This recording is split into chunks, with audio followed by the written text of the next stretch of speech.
De retour sur le plateau de Plus belle ma Sarthe pour parler d'un sport qui est un poumon du sport français avec le football, mais en l'occurrence c'est le cyclisme et nous recevons à ce sujet Laurent Drouot qui est le directeur sportif du Région Pays de la Loire Tour qui va débuter dans quelques instants. Laurent, vous êtes un ancien coureur cycliste, un ancien coureur à pied et depuis 2023 vous êtes le directeur sportif de ce tour qui marche un peu, on va dire, sur les traces du circuit de la Sarthe. Oui, bien sûr. Bonsoir. Bonsoir tout le monde. Bah oui, bien sûr, c'est la suite, une continuité du circuit de la Sarthe, Pays de la Loire. Et avant, au tout début, le circuit de la Sarthe, Open. J'ai repris derrière les 40 années de Gérald Février avec toute son équipe. Et encore une fois, un grand chapeau à ce que Gérald a fait pendant ces 40 années.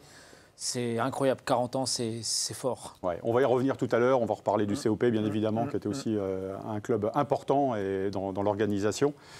Le départ, c'est donc le 2 avril prochain, oui, à Fontenay-le-Comte. Racontez-nous, oui. Donc 4 étapes, arrivé le 5 avril au Mans, c'est ça? Alors, départ le 2 à Fontenay-le-Comte. On sera accueilli par la mairie de Fontenay-le-Comte et monsieur le maire de Fontenay-le-Comte à partir du lundi 14 h pour accueillir tout ce qui est administratif. Les équipes viendront, les directeurs sportifs viendront au secrétariat chercher les dossards, les plaques de 4, les formalités, les réunions directeurs sportifs, les réunions sécurité, les réunions des bénévoles et l'accueil de monsieur le maire. Ouais. Alors le Tour, enfin région Pays de la Loire cette année, c'est combien de coureurs aussi au départ, combien d'équipes? Alors, côté masculin, 120 coureurs, 18 équipes et masculin, 116 coureuses. Oui, parce que vous dites justement qu'il y a une épreuve féminine, c'est la grande nouveauté. Elle se déroulera à Saumur? Alors la grande nouveauté, oui, c'est la fameuse... L'une des nouveautés, on va dire. Oui, l'une des nouveautés, mais une grande importance au cyclisme féminin, ouais. À Saumur, sur une boucle de 18 km à faire 6 fois, et une fois le circuit d'arrivée des hommes, avec la fameuse arrivée, enfin la fameuse côte de la Ruchèvre, qui, une fois en haut, on domine le château et la Loire.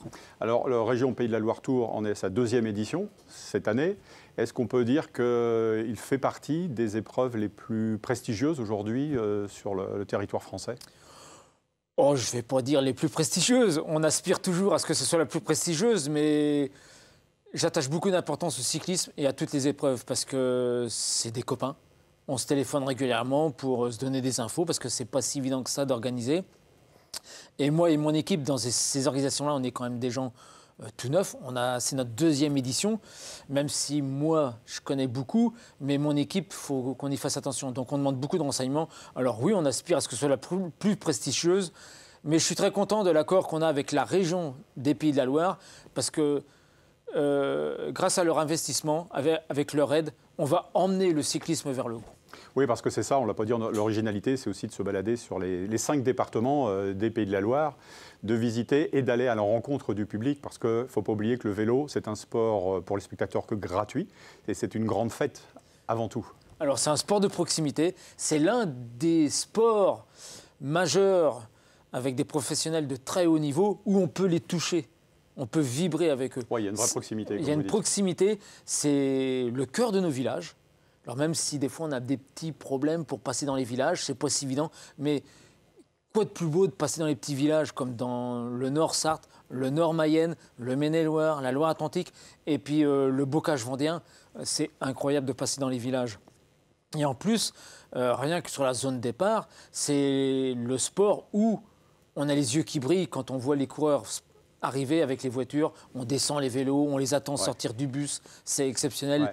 Ouais. Moi, perso, j'adore. Ah oui, parce qu'il y a toujours un cycliste, un coureur cycliste qui sommeille en nous, quelque part, oui. Où on était cycliste, où on était avec son père, assisté aux courses cyclistes. Et c'est vrai, il y a une certaine magie, parce qu'en général, ce sont des coureurs qu'on a vus à la télé, à l'occasion du Tour de France, ou d'autres épreuves prestigieuses. Justement, parmi tous ces gens qui vont participer à la 2e édition, on peut dire qu'il y a beaucoup de cyclistes qu'on verra au Tour de France. Bien sûr. Alors, qu'on verra au Tour de France et qu'ont marqué l'histoire. Parce qu'on a des Benoît Cosnefroy, on a Sam Bennett, on a Brian Coquard, on a nos Sartois, Célestin Guillon, Jérémy Levaux, peut-être le Petit Roulant, c'est des gens qui ont fait l'histoire de nos courses de village. Et on a rêvé sur eux. Et on rêve. Le sport, c'est fait de rêves. Si on rêve pas, alors il faut faire rêver les gens. On les fait venir auprès de chez eux, on les fait venir à leur porte, on les fait venir sur le podium. Ils descendent des bus, ils descendent des voitures. Et puis il y a des drames, il y a des sourires. C'est beau. Alors contrairement à ce qu'a pu être l'histoire, les débuts du circuit cycliste de la Sarthe, qui était composé de coureurs amateurs, principalement venus des pays de l'Est, puis des professionnels, aujourd'hui, tous les coureurs qui participent sont professionnels sur le CE. Alors, pour l'épreuve homme, c'est 100% professionnel.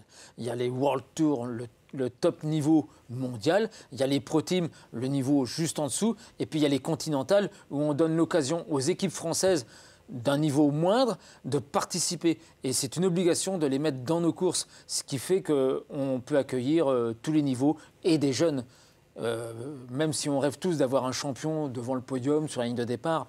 Mais n'oublions pas de donner la chance à nos jeunes et à nos jeunes du département, de la région et nos jeunes français. Oui, bien sûr. Et donc, les spectateurs sartois pourront donc assister à la dernière étape du circuit, enfin du tour, entre Marolles-les-Braus et Le Mans, le vendredi 5 avril, avec, rappelez-nous un petit peu le parcours avant d'arriver au Mans. Alors, Marolles-les-Braus, on part un petit peu vers le nord, Courgain, les charmants villages de René, Vivoin.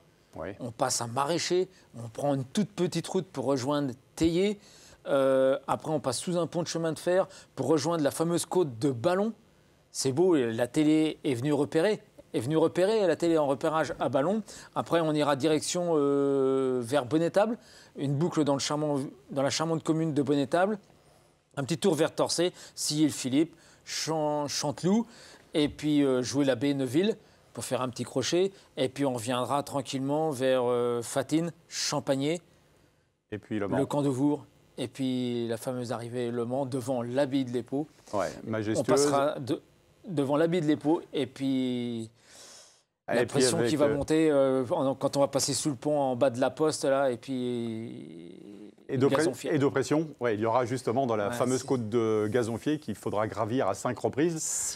6 reprises cette année, d'accord. Une course d'ailleurs que votre prédécesseur, Gérald Février, pour ne pas le nommer, avait gagné en son temps, quoi. Et il a eu le record, pendant plus de...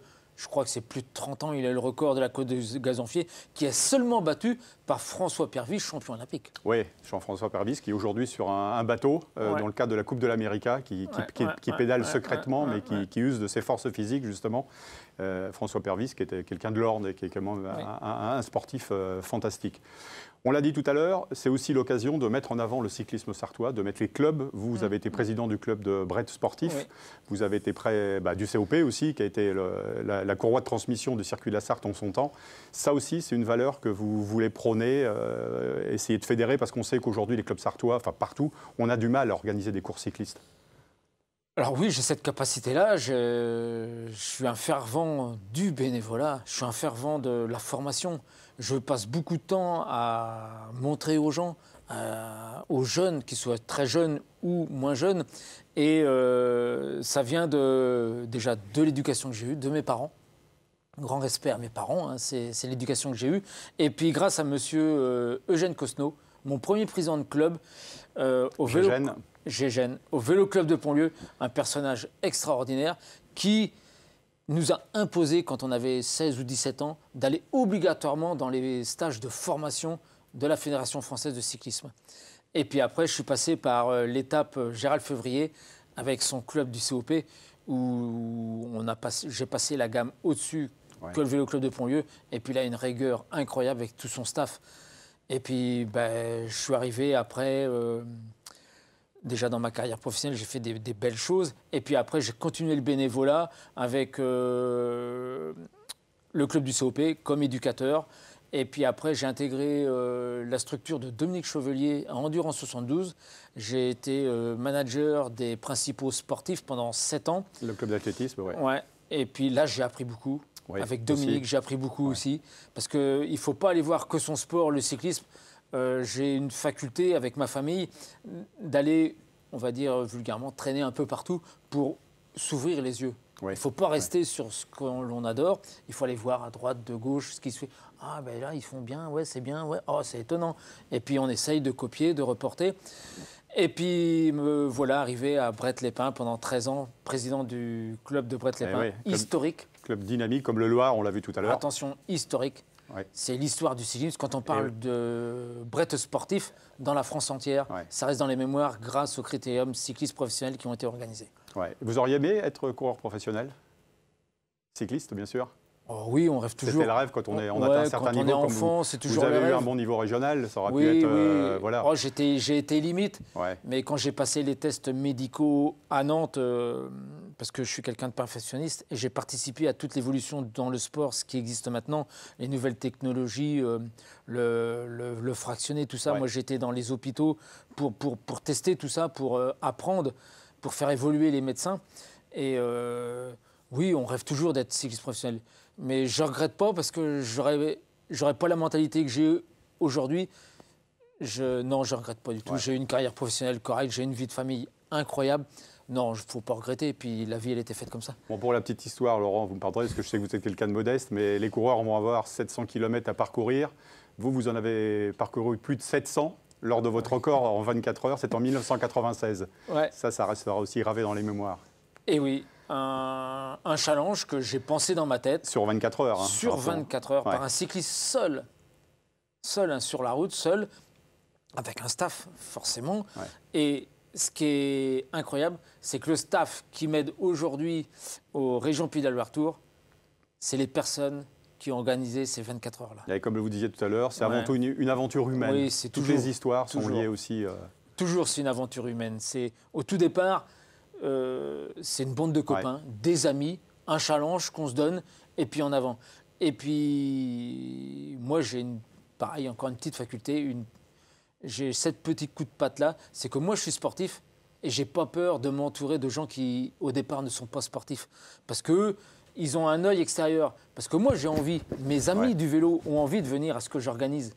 Mais ce qu'il faut avant tout, c'est faire découvrir à celui qui n'aime pas obligatoirement le vélo, qui peut se déplacer. Donc en s'entourant dans l'organisation de gens qui ne sont pas du milieu sportif, plus que ça, eh bien eux, ils nous disent « Mais Laurent, ce que tu fais là, moi ça ne me donne pas envie. Hein.